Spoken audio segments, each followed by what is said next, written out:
I'm Dr. Monica Pansari. I'm a surgical oncologist at BGS Gleneagles Global Hospital. I basically deal with breast and gynec oncology. That is what we consider as a women oncology these days. Along with that, I do HIPEC and I'm a HIPEC specialist too.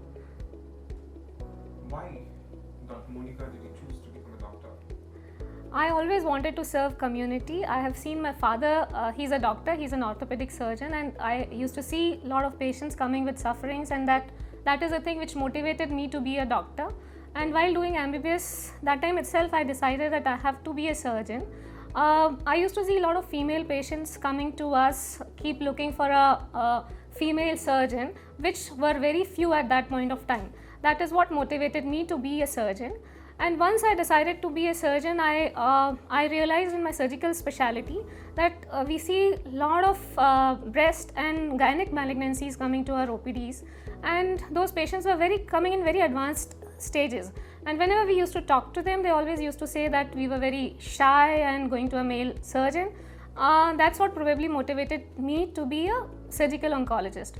And following my surgical oncology training, I did decide willingly to focus mainly on women oncology. Dr. Monica, I understand that you conducted many mass screening programs and you have done a lot of public welfare programs. Can you tell us something about the public welfare programs that you have done on breast cancer? So, as we as surgeon, we not only operate.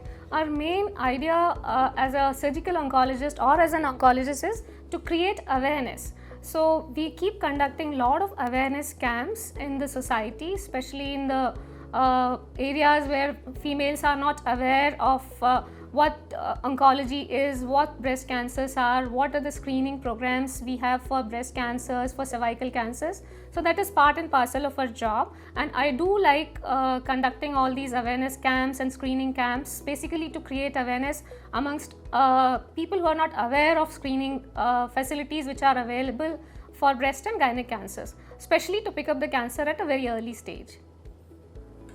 A lot of breast cancer cases we do see which come to us in early stages. So one most important advantage of having mammograms and screening protocol to follow is that we detect the cancer at a very early stage. So what benefit it offers to our patients is that when they are detected at a very early stage, when the tumor is very small in size, we can offer them breast conservation surgery, which means that we don't have to remove the breast, we just remove the lump in a wide manner where we take a tissue of normal tissue all around the tumor. So that is what we call it as breast conservation surgery, where the breast is preserved, and patients, breast cancer patients, when the breast is preserved, they cosmetically, psychologically, they are quite satisfied and happy as far as the long-term cosmetic outcome is concerned. But whenever we remove the lump or we do lumpectomy or wide local excision, there's always an area of volume loss in the breast. So what these days I have started doing is a procedure called as oncoplasty, where we use patient's own breast tissue to fill in that defect whatever has been created. So that again gives an additional advantage to have a better cosmetic outcome following breast conservation surgery.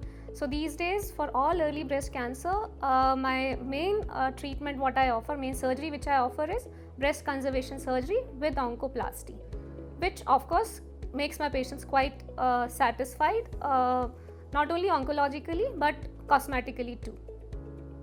Breast cancer patients, they are always psychologically traumatized whenever we talk to them about mastectomy.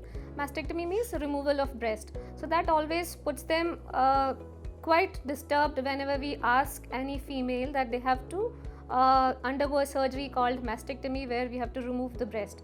But many a times we do come across these kind of situations where we have to do mastectomy.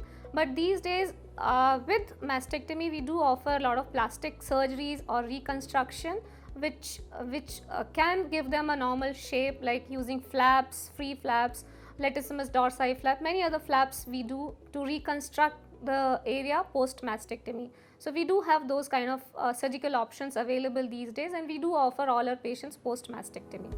We have a lot of screening protocols these days, especially for women cancers, mainly for breast cancer, because the breast cancer incidence is increasing these days.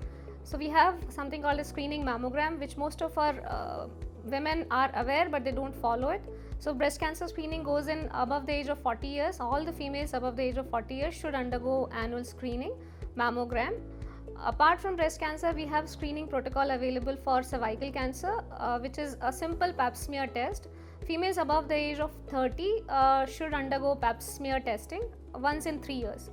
There is a test called as HPV test, human papilloma virus test, which is done along with the pap smear. If patients can afford, people can afford, we do recommend HPV testing along with the pap smear. If they get the HPV testing done along with pap smear, and if it is negative, there is no need to repeat it every 3 years. Once in 5 year screening should do.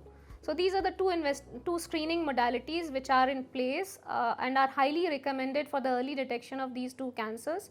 And these two cancers are the cancers which are most common in women, cervical cancer and breast cancer. So we highly recommend that all the women out there who fall into this category should undergo screening. HIPEC procedure is the administration of chemotherapy into the abdominal cavity at a high temperature post cytoreduction surgery. So cytoreduction surgery is the most important prerequisite for HIPEC. We do cytoreduction surgeries for ovarian cancer, colorectal cancers, or mesothelioma, pseudomyxoma peritoni when the disease is confined only to the peritoneal cavity. So the main idea is this of the cytoreduction is to remove the complete tumor grossly visible to our eyes, complete cytoreduction, removing the tumor completely from the abdominal cavity. Once the cytoreduction is achieved, following that we administer the chemotherapy into the abdominal cavity at a very high temperature, around 42 to 43 degrees centigrade, with the idea of killing the tumor cells within the microscopic tumor cells, malignant cells within the abdominal cavity with the intraperitoneal high temperature administration of the drug. That is what we call it as HIPEC, and it is highly advanced technology, but we do it routinely in our hospital. As far as women oncology is concerned, these days what we are noticing is that obesity has considered to be one of the most important risk factors, not only for breast cancer, other cancers like endometrial cancer, cervical cancer. For all these malignancies, obesity is considered as a very important risk factor. So what I would recommend all people out there is to take care of your health. Be regular in physical activity, maintain your healthy body mass index, and take care of your health.